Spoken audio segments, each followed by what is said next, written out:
Hello friends, आज आम मैंने यही भिडियो रे सुमन पट्टनायक और तांकर परिवार विषय रे एमिति कथा जानिबा जहाँ आपण आगरू केबे हेले जानि नथिबे।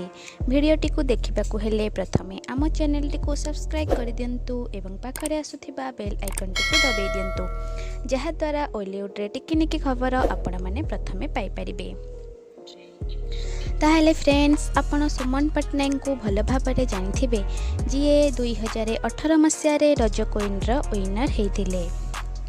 रज क्वीन विनर हेला परे से प्रथमे जी सार्थक रे प्रसारित हेउथिबा मुंबई अर्धांगिनी सीरियल रे माही चरित्र रे अभिनय करुथिले।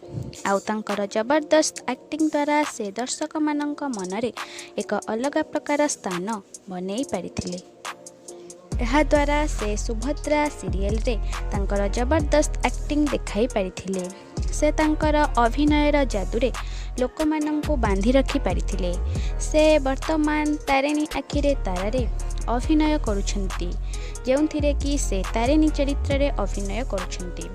सुमन पट्टनायक अभिनय करने सहित निजर पाठ पढ़ा को जारी रखिछंती। से वर्तमान भुवनेश्वर रे रहुछंती। तांका परिवार रे तांकर बाबा माँ एवं तांकर जने भाई अछंती। ताहाले फ्रेंड्स, आपण मानंको सुमन पट्टनायक केमिति लागंती एवं तांकर एक्टिंग तारिणी आखिरे तारा सीरियल रे केमिति लागुछि हमको कमेंट माध्यम रे निश्चय जणाइबे। एहा पूर्व जदि आम चैनल टी को सब्सक्राइब करनाहांती तेबे सब्सक्राइब करी बेल आइकन टी को दबाई दियंतु।